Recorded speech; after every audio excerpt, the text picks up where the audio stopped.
وَكَذَلِكَ نُرِي إِبْرَاهِيمَ مَلَكُوتَ السَّمَاوَاتِ وَالْأَرْضِ، اور اسی طرح ہم مشاہدہ کراتے تھے ابراہیم کو ملکوت السماوات والارض، آسمان و زمین کی بادشاہت کا، نظام سلطنت کا.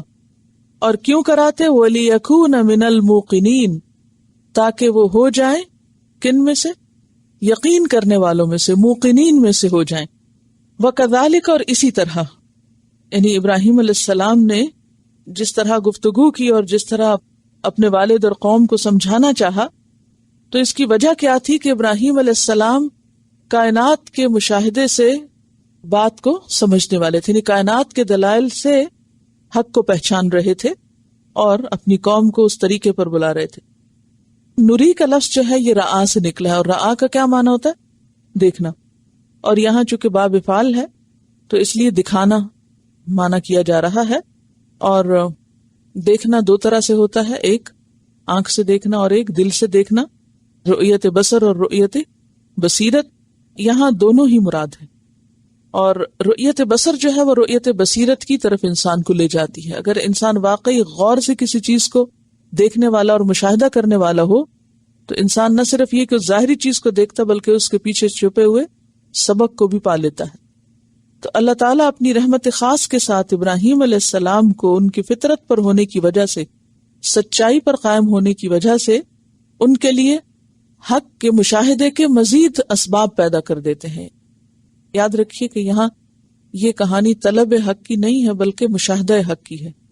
طلب حق اور مشاہدہ حق میں کیا فرق ہے؟ ابراہیم علیہ السلام تلاش حق میں تھے یا مشاہدہ حق کر رہے تھے؟ مشاہدہ حق کر رہے تھے. ٹھیک ہے. تلاش حق کیا ہے کہ وہ نعوذ باللہ خود بھٹک رہے تھے، شرک میں تھے، اور ان کو تلاش تھی کہ وہ توحید کو پائیں. نہیں، وہ توحید پر تھے فطری طور پر. یہاں کائنات میں اس کے دلائل خود بھی تلاش کرتے ہیں اور پھر اپنی قوم کو بھی دکھاتے ہیں. تو اس لیے اس لفظ کو ذہن میں رکھ کے آگے کی آیات پڑھیں، اور اس آیت سے پتہ چلتا ہے کہ ہم مشاہدہ کرا رہے تھے یا ہم مشاہدہ کراتے تھے ابراہیم علیہ السلام کو کس چیز کا؟ ملکوت. ملکوت کا لفظ جو ہے یہ مبالغے کا صیغہ ہے، اور اس میں تا مبالغے کی علامت ہے، اور ملکوت ملک ان کا مصدر ہے. اور ملکوت کا معنی کیا ہے؟ مخلوقات کے عجائبات، یعنی جو بھی کریشن میں حیرت انگیز چیزیں ہیں، اور اللہ تعالیٰ کا جو نظام سلطنت ہے، مختلف چیزیں کس طرح کام کر رہی ہیں، مثلاً ہواؤں کا چلنا، موسموں کا بدلنا، بادلوں کا آنا، بارش کا برسنا، سورج، چاند، ستارے، یہ ساری چیزیں کیا ہیں؟ اللہ تعالیٰ کی نشانیاں ہیں، اللہ تعالیٰ ہی کی پیدا کی ہوئی چیزیں، اور اللہ تعالیٰ ہی کی ذات کو پہچاننے کے لیے ہمارے لیے ایک نشانی ہے. تو ابراہیم علیہ السلام کو اللہ تعالیٰ نے ان چیزوں پر غور و فکر کی صلاحیت دے رکھی تھی، اور وہ اس مشاہدے سے حق کو پا چکے تھے، اور اب دوسروں کو بھی اس حق کی طرف متوجہ کرنے والے تھے.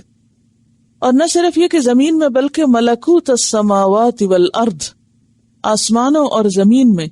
اور کس لیے یہ مشاہدہ حق ہوتا تھا؟ وَلِيَكُونَ مِنَ الْمُوقِنِينَ، تاکہ وہ ہو جائے یقین کرنے والوں میں سے. یعنی ایمان تو لائے ہوئے تھے، ایمان کے بعد مزید اس میں اور گہرائی آ جائے، یعنی یقین کے درجے کو پہنچے. اور یقین کیا ہوتا ہے؟ کسی بات کی جو قطعیت ہے اس پر انسان کی سمجھ قائم ہو جائے، یعنی قطعی علم جو ہوتا ہے، یعنی قطعی دلیل جو ہوتی ہے، اس کے ساتھ انسان جب کسی چیز کو پاتا ہے، یعنی یقینی چیز.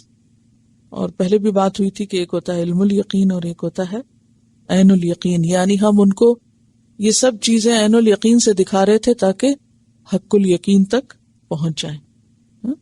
اور اسی میں آپ دیکھیں کہ وہ جب انہوں نے کہا کہ ربی ارینی کیف تحیی الموتی قال اولم تؤمن، انہوں نے کہا کہ یار مجھے آپ دکھائیے کہ آپ مردوں کو کس طرح زندہ کریں گے.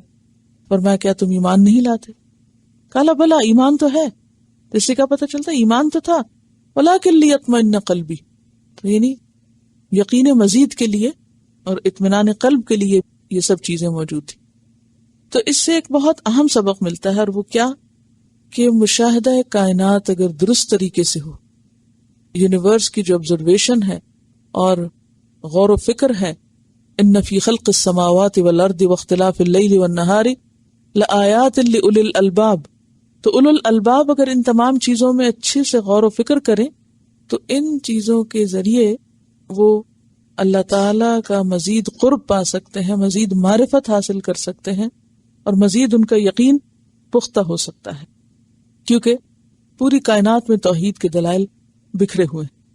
اب چونکہ آسمان و زمین کی جو عجائبات تھے وہ انہیں دکھائے جا رہے تھے، اصل بات یہ ہے کہ ایسا نہیں کہ کوئی پر اسرار طریقے سے یہ عجائبات دکھائے جا رہے تھے، یہ عجائبات تو آلریڈی موجود ہیں، لیکن کچھ لوگ ان کو دیکھ کے اپنے رب کو پا لیتے ہیں اور کچھ لوگ ان کو دیکھتے ہی نہیں، کیونکہ اللہ تعالیٰ شکوہ کرتے ہیں قرآن پاک میں، سورۃ یوسف میں آیت آتی ہے کہ بہت سے لوگ ہماری آیات پر سے گزرتے ہیں اور ان سے منہ موڑے ہوئے ہیں، دیکھتے ہی نہیں ہیں، غور ہی نہیں کرتے، توجہ ہی نہیں کرتے۔ لیکن ابراہیم علیہ السلام ان سب چیزوں کو دیکھ کر اور ان سب چیزوں کے غور و فکر سے اپنے رب کی وحدانیت کا جو یقین تھا اسے اور پختہ کرتے تھے۔